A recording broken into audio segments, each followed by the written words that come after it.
আসসালামু আলাইকুম ওয়া ৰাহমাতুল্লাহি ওয়া বাৰাকাতুহু। আপোনালোকৰ ওপৰত আল্লাহৰ ৰহমত, বৰকত আৰু শান্তি বৰ্ষিত হওক।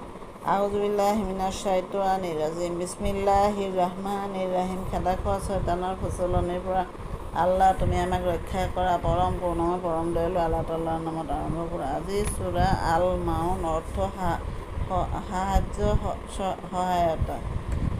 এই সূৰাটোৰ অৰ্থটো পঢ়ি শুনাব খুজিছোঁ।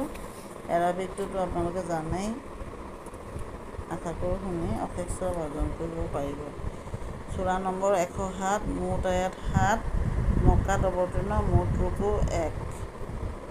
তুমি সেইজনক দেখিছানে যিজনে পৰকালৰ পুৰস্কাৰ আৰু শাস্তিক অবিশ্বাস কৰে?